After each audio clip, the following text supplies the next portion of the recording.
Everyone, स्वागत है आपका मेरे चैनल नॉलेज ऑफ हिस्ट्री में। तो आज हम पढ़ेंगे अन्य जन आंदोलन के बारे में। इसके पहले हम लोगों ने पढ़ा था 1857 की क्रांति के बारे में। ठीक है, आज हम जन आंदोलन के बारे में पढ़ेंगे। अगर आप चैनल पे नए हैं तो प्लीज़ चैनल को सब्सक्राइब कर लें और वीडियो अच्छी लगी तो लाइक और शेयर भी कर दें। तो चलिए स्टार्ट करते हैं। 1857 के विद्रोह के ठीक बाद बंगाल में नील विद्रोह 1859-60 ईस्वी में, सन्यासी विद्रोह 1763-1800 में, संथाल विद्रोह 1855-56 में तथा पापना उपद्रव 1873 से 76 में हुआ। नील विद्रोह की शुरुआत बंगाल के नदिया जिले के गोविंदपुर गांव से हुई। ठीक, नील विद्रोह की शुरुआत जो हुई थी बंगाल के नदिया के गोविंदपुर गांव से हुई थी। यहाँ एक बात नोटिस करने वाली ये है कि जो भी स्टार्ट होता था, ठीक, वो पहले कहाँ से होता था? बंगाल से ही होता था अधिकतर। ठीक है, एक नील उत्पादक के दो भूतपूर्व कर्मचारियों दिगंबर विश्वास तथा विष्णु विश्वास के नेतृत्व में वहाँ के किसान एकजुट हो गए तथा उन्होंने नील की खेती बंद कर दी। ठीक है, 1860 तक नील आंदोलन नदिया, पाबना, खुलना, ढाका, मालदा, दिनाजपुर आदि क्षेत्रों में फैल गया। कब तक? 1860 ईस्वी तक। बंगाल के बुद्धिजीवी वर्ग ने अखबारों में अपने लेखों द्वारा तथा जनसभाओं के माध्यम से इस विद्रोह के प्रति अपने समर्थन को व्यक्त किया। जो बुद्धिजीवी थे वर्ग के लोग, वो कैसे? लेखों द्वारा तथा अखबारों के द्वारा एवं जनसभाओं के माध्यम से इस विद्रोह का समर्थन किया। इसमें हिंदू पैट्रियार्ट के संपादक हरिश्चंद्र मुखर्जी की विशेष भूमिका रही। नील बागान मालिकों के अत्याचारों का खुला चित्रण दीनबंधु मित्र ने अपने नाटक नील दर्पण में किया है। ठीक है, हिंदू पैट्रियार्ट की जो रचना है वो हरिश्चंद्र मुखर्जी ने की थी और दीनबंधु मित्र का नील दर्पण है। ठीक है, आगे देखते हैं। वंदे मातरम गीत बंकिम चंद्र चटर्जी की प्रसिद्ध उपन्यास आनंद मठ से लिया गया है। ठीक है, वंदे मातरम जो गाए थे वो थे बंकिम चंद्र चटर्जी। ठीक, इस उपन्यास का कथानक सन्यासी विद्रोह पर आधारित है। ठीक है, इस उपन्यास का जो कथानक है वो सन्यासी विद्रोह पर आधारित है। 1896 ईस्वी में कांग्रेस के कलकत्ता अधिवेशन में वंदे मातरम को पहली बार गाया गया था। ठीक, कब किया गया था? 1896 ईस्वी में। कांग्रेस जो कि हर साल अधिवेशन कराती थी, होता था इन लोग का अधिवेशन। ठीक, तो उसी में कलकत्ता अधिवेशन में वंदे मातरम को पहली बार गाया गया था। अंग्रेजी प्रभुसत्ता को सबसे सुनियोजित तथा गंभीर चुनौती वहाबी आंदोलन से मिली। ठीक, जो अंग्रेजी प्रभुसत्ता अब दिन पे दिन बढ़े जा रही थी, उसको सुनियोजित तथा गंभीर चुनौती, ठीक, वहाबी आंदोलन से मिली, जो 19वीं शताब्दी के चौथे दशक से 7वें दशक तक चलता रहा। ठीक, रायबरेली के सैयद अहमद बरेलवी भारत में इस आंदोलन के प्रवर्तक थे। वह अरब के अब्दुल वहाब से प्रभावित हुए। ठीक, किससे प्रभावित हुए? वो अरब के अब्दुल वहाब। ठीक, वहाब से वहाबी।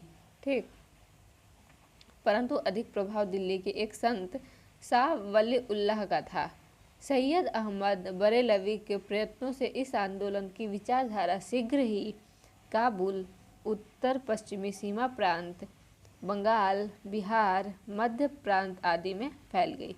ठीक, कुछ समय के लिए इन्होंने 1830 ईस्वी में पेशावर पर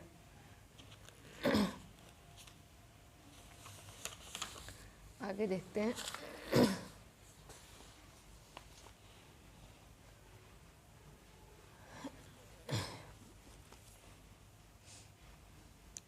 ठीक, पेशावर पर कब्जा कर लिया और अपने नाम के सिक्के ढलवाए। ठीक, किंतु अगले ही वर्ष वह बालाकोट की लड़ाई में मारे गए। सैयद अहमद बरेलवी की मृत्यु के बाद ठीक पटना इस आंदोलन का केंद्र बना। पटना कहाँ पे है? बिहार में है। ठीक, बिहार के पटना में इसका केंद्र बना। इस अवधि में आंदोलन का नेतृत्व मौलवी कासिम, विलायत अली, इनायत अली, अहमदुल्ला आदि ने किया। पटना के अतिरिक्त हैदराबाद, मद्रास, बंगाल, यूपी तथा बम्बई में भी इस आंदोलन की शाखाएं स्थापित की गई। ठीक है। कूका आंदोलन वहाबी आंदोलन से बहुत कुछ मिलता जुलता ही था। ठीक, दोनों धार्मिक आंदोलन के रूप में प्रारंभ हुए, किंतु बाद में ये राजनीतिक आंदोलन के रूप में परिवर्तित हो गए, जिसका सामान्य उद्देश्य अंग्रेजों को देश से बाहर निकालना था। ठीक, ये दोनों आंदोलन, कूका आंदोलन और वहाबी आंदोलन स्टार्ट हुए थे धार्मिक आंदोलन के रूप में, लेकिन धीरे धीरे क्या हो गए थे? परिवर्तित हो गए थे, राजनीतिक आंदोलन का रूप ले लिए। ठीक, और इनका मुख्य उद्देश्य, सबका ही मुख्य उद्देश्य यही था कि किसी तरह से अंग्रेज यहाँ से चले जाए।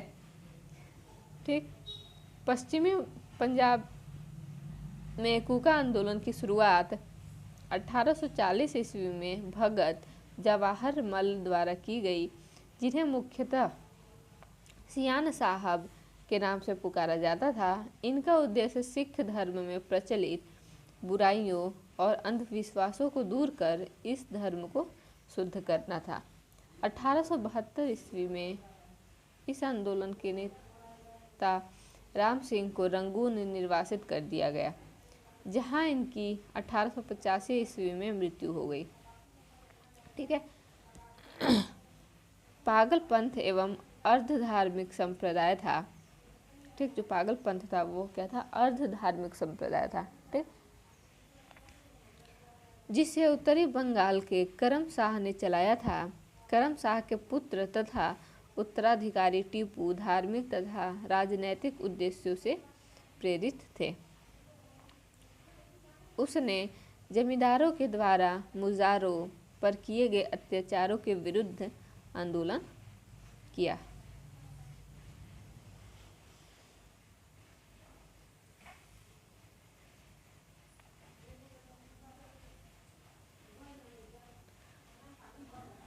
अठारह सौ 25 ईस्वी में टीपू ने शेरपुर पर अधिकार कर लिया तथा राजा बन बैठा। ठीक, 1825 ईस्वी में जो है टीपू ने शेरपुर पर क्या किया? अधिकार कर लिया तथा राजा बन गया।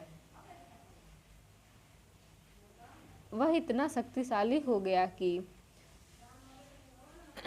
स्वतंत्र सत्ता का प्रयोग करने लगा और प्रशासन को चलाने के लिए उसने एक न्यायाधीश, एक मजिस्ट्रेट और एक कलेक्टर नियुक्त किया। फराजी लोग बंगाल के फरीदपुर के हाजी शरीयतुल्लाह द्वारा चलाए गए संप्रदाय के अनुयायी थे। ये लोग अनेक धार्मिक, सामाजिक तथा राजनैतिक आमूल परिवर्तनों पर प्रतिपादन करते थे। शरीयतुल्लाह के पुत्र दादू मियाँ ने बंगाल से अंग्रेजों को निकालने की योजना बनाई। यह विद्रोह 1838 से 1860 के मध्य चलता रहा। अंत में इस संप्रदाय के अनुयायी वहाबी दल में सम्मिलित हो गए।